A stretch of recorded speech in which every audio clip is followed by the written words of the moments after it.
This is the Job Stories Podcast, how people find work that matters.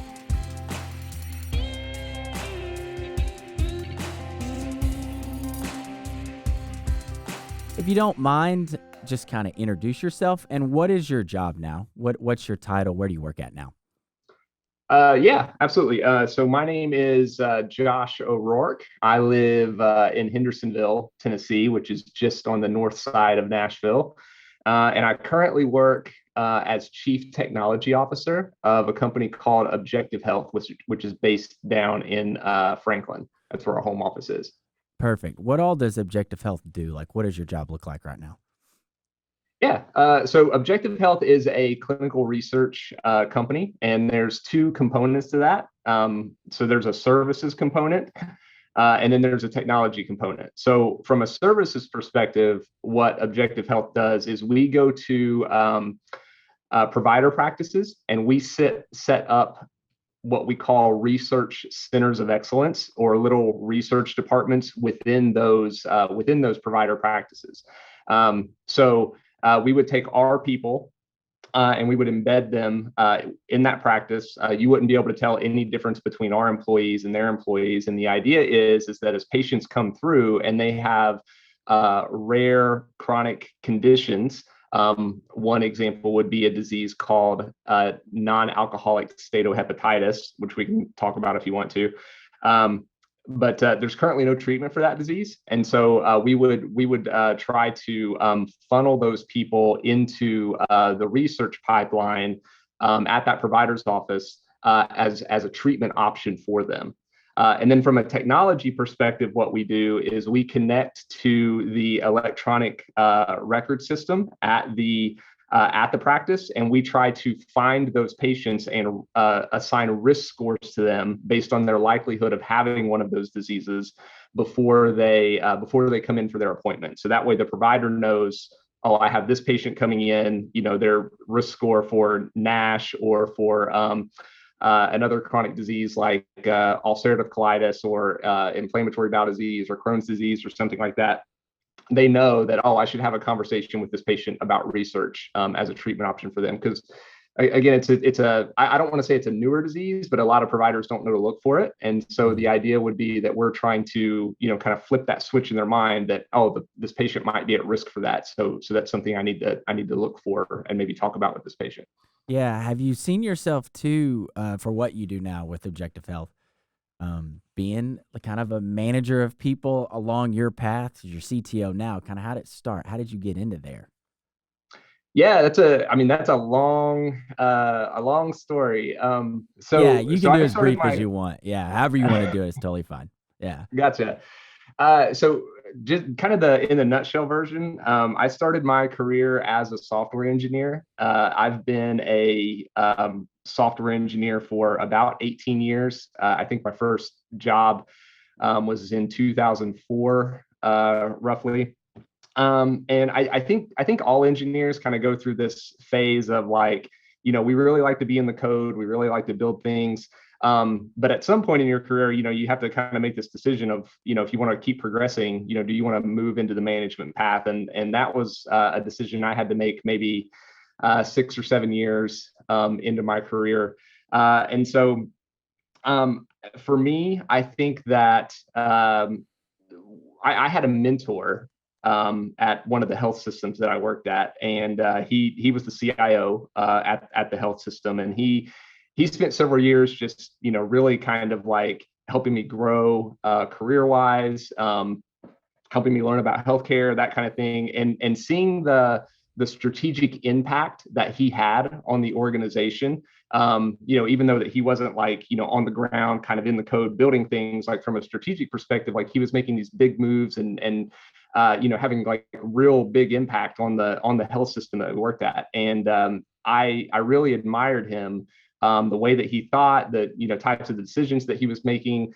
And so that was something that he and I started working on together. I remember mentioning to him that I thought that I might want to be in his role someday. And so he really helped kind of put me on that path in terms of education, what kind of projects I worked on, and that kind of thing. And so from there, I moved into I did ended up moving into a management role, and then eventually into a director level role, and then now at Objective Health, the CTO role. It's pretty amazing. I already know Matthew's going here too, but it's pretty amazing when folks like yourself that are kind of in these chief roles, everyone we talk to talks about the importance of a mentor. I love that you've already gotten into it because we talk about it all the time. So it sounds like, because I may be thinking, this question may be with the back of my mind, someone that was where you are 6 years into their career and is thinking about kind of climbing into that next sector of maybe managing people. So maybe I'm speaking to that person that might listen to this, but did you go kind of, once you figured out who this mentor person was at that particular health system, did you kind of like recognize that and like, I need to go seek this person out? Or did it just kind of happen naturally over time? I mean, it almost sounds like you were pretty intentional with saying like, hey, I kind of need you to be my mentor. Do you know what I'm getting at? Yeah, yeah, absolutely. So I've always been, that's a good question. I don't know that I like intentionally sought it out. Not like I was like targeting him or something like that. Yeah. I always like I'm a pretty, I don't want to say ambitious person, but like I do want to always try to push and challenge myself and grow and kind of just get better and better at what I do. And so I think that, after being a software engineer for 5 or 6 years, this was just kind of continuing down that path for me, taking on bigger challenges, and those type of things. And I think that his name was Matt. I think that he recognized that in me, and he was very intentional. Like it was honestly, the intention was probably more on his part than it was mine. Like his philosophy, and I remember him saying this to me several times, is that he wanted to leave me better than he found me. So he told our whole IT department this. He said his goal for our department was that like he would leave all of us better than he found us, so that when he left and we went to go find different jobs at some point in the future, we would be able to continue to grow in our career, and that was the impact that he wanted to have on us. And so frankly, like again, I wanted to grow. I think he recognized that in me, and he, really just kind of took that opportunity to challenge me and, put me on projects and things that he knew would be a little outside of my comfort zone, to help kind of push me. And I needed that. And I honestly, kind of enjoyed that he did that. It was hard sometimes, but I recognized what he was doing. I appreciated it. And, I kind of leaned into it. Yeah. And do you think you find some of the things that his kind of leadership style back when you were underneath him at that system do you implement some of those same things with your team now? Have you found that? Yeah, absolutely. So there's two people in particular I can think of that I've worked for in the past that have really had a big impact on me. So he was one of them. His philosophy was, he was really good about setting up people under him, and kind of letting them take ownership of their areas of responsibility. And again, just kind of investing in people and helping them grow. That's something that has been really rubbed off on me and has been important on the teams that I've managed in the past. The other person was one of my managers early on in my career, back when I had started at the health system as a software engineer. And her name was Elena. And one of the things I really, really appreciated about her was that I never felt like I was working for her. I always felt like I was working with her. So there's this phrase that's like, I think, managers push, but leaders pull.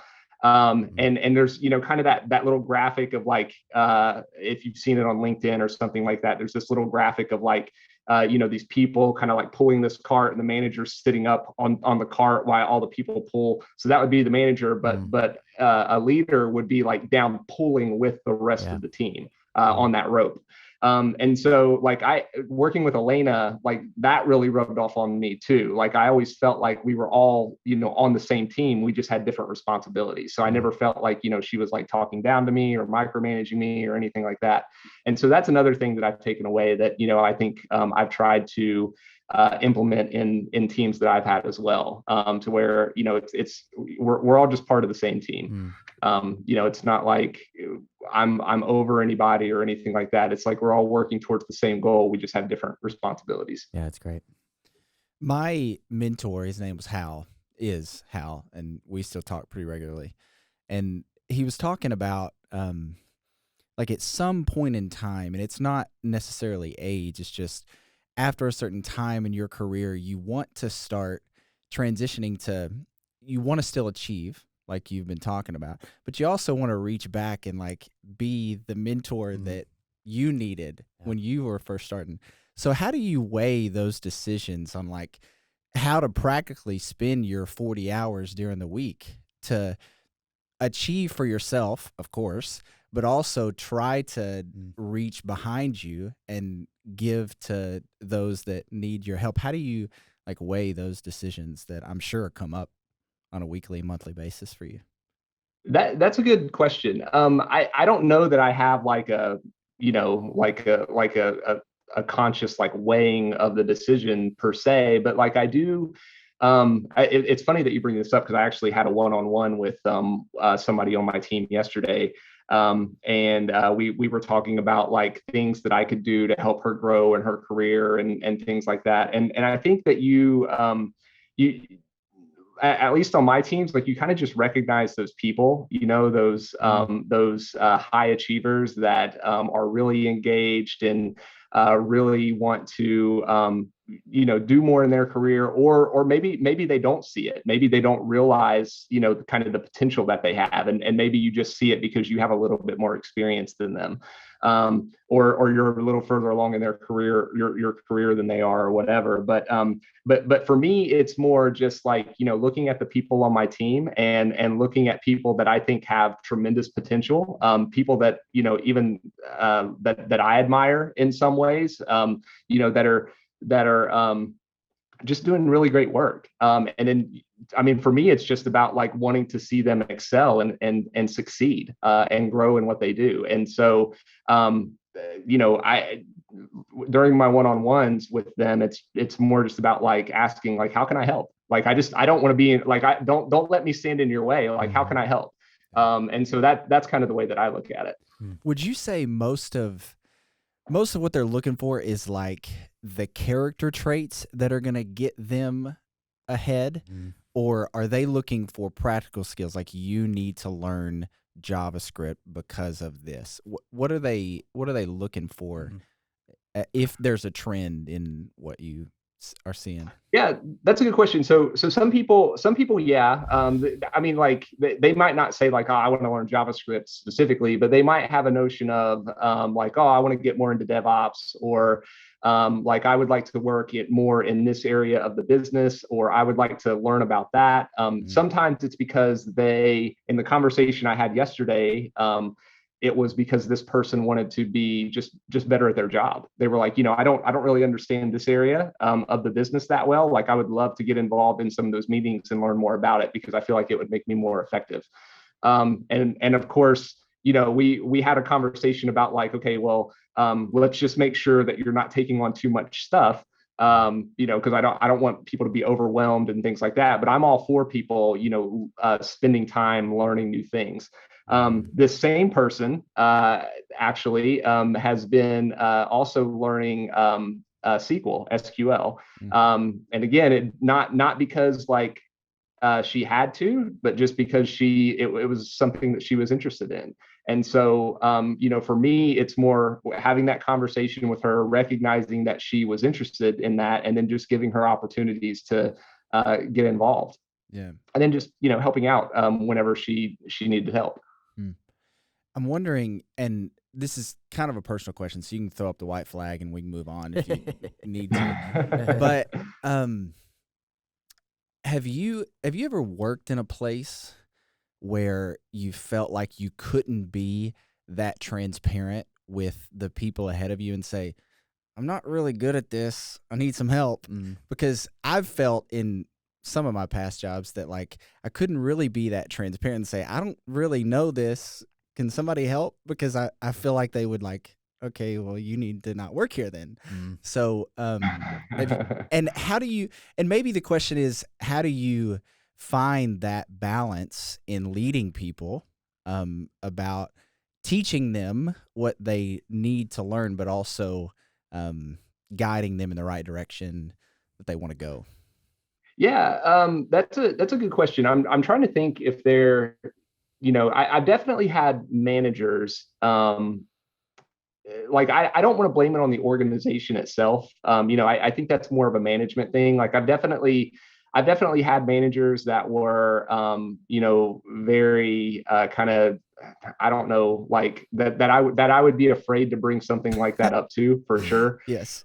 You know what I mean? Yeah, less approachable. Yeah. But I've always been, and especially working in technology, like you have to always be learning, always. Like you can't stop because the technology just changes so fast. And so like I think that that's something that I've internalized just over my career. So like I don't ever feel, if I've ever been in a position like where, number one, I've felt uncomfortable with like job responsibilities or a certain project or whatever. Like I've always just kind of taken it upon myself to learn as much as possible about whatever that was. Um, and then just bring up with whoever my manager is. Typically with managers you'll have one-on-ones or something like that, but just bringing up with them like, hey, here's an area where I'm seeing a problem or whatever, and just being kind of transparent about it. I i have not ever had that particular strategy go wrong.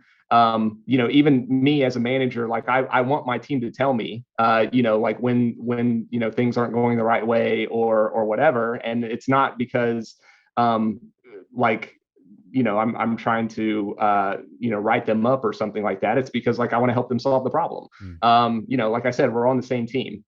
So really for me, it's just more about like, kind of removing those obstacles and, trying to figure out like how we can solve those problems together. So, yeah, I mean, I guess to go back, like I've had managers like that, but I've always just been able to find ways, I guess, to kind of, work around it, keep learning, keep pushing.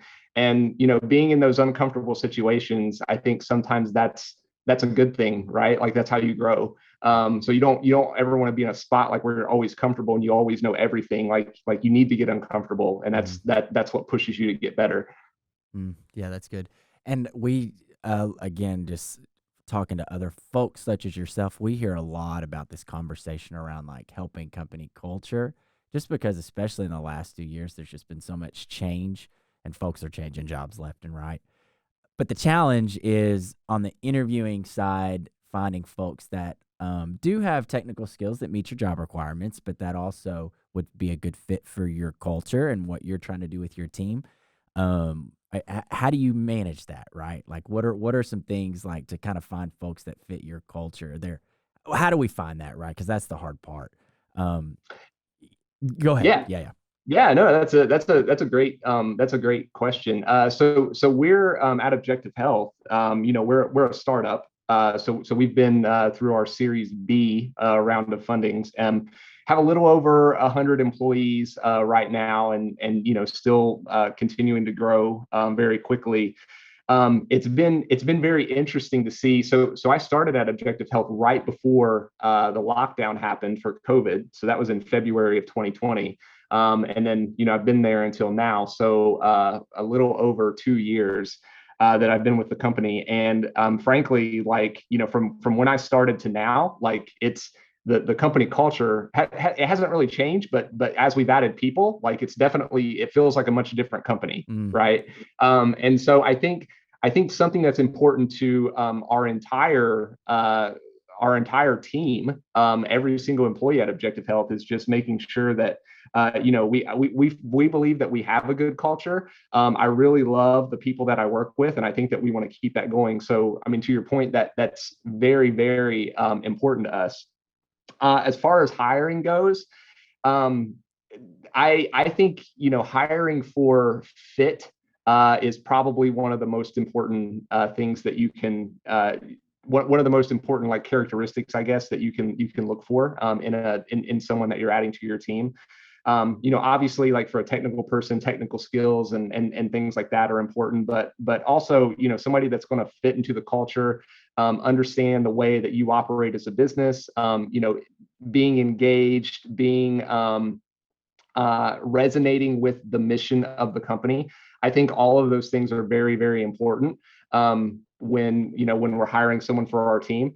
So those are all things that I look for. And then the other part of that, I think, is just making the team part of the decision as well. So anytime that we hire somebody, one of the last interviews that I do is an interview with the entire team as a whole. And I try to keep the interviews pretty conversational, kind of just like we're doing right now. Because I number one, I want them to be comfortable, but then number two, like, I just want to make sure that, conversationally, that we, gel and that we, have common interests and common goals and that kind of thing. So that's some of the things that I do. Yeah. Go ahead. Sorry, Matthew. How do you're talking about how people would fit into your organization and your team. Do you ask any questions that would lead them to say, this is what I've learned in the past and this how long it took me, even if it was another like language? Maybe they went to Japan and learned Japanese for 3 months or whatever. Do you ever try to dig that out of them? Like, what else have you learned? Because I'm sure if somebody comes to work for you in 2022, in 2025, they're going to have to know different skills in 2025 than what they know in 2022. So you got to, I would assume you have to check for like, okay, how are they showing that they're not stagnant in their learning? So like, how do you ask questions to kind of dig that out of them? Mm-hmm. Yeah, that's a great question too. So for me, what I do is I'll usually ask about their, like what type of things have they been working on recently? Like what have they been doing about their job, like, in their job? And then I'll ask, one of my favorite questions is, I don't like to ask questions like, where do you see yourself in 5 years or anything like that. What I do like to ask though, is if you could design a perfect job for yourself, like your ideal job, like what would that look like? Like, tell me about that. Because that will kind of flesh out like the types of things that they're really, really interested in, and what they're passionate about. And usually like like the answers I get will be like, oh man, I'm really interested in DevOps. Like I would love to get more into that. And here's some things I've been reading about that. Or, here's, I'm really interested in machine learning. Like, I've been reading all this stuff about machine learning and, I've worked on these side projects. And so to me, like, that's really, it's like, what are they, from a technology perspective, since, I work in technology, it's more about like, what kind of things are you spending your time on, like outside of your job? Like, what are you learning? And like, again, if you could design that ideal role for yourself, like what would you work on? And I think that does a pretty good job of, highlighting some of that. Yeah, that's cool. Yeah, that's cool. This has been great, Josh. Thank you.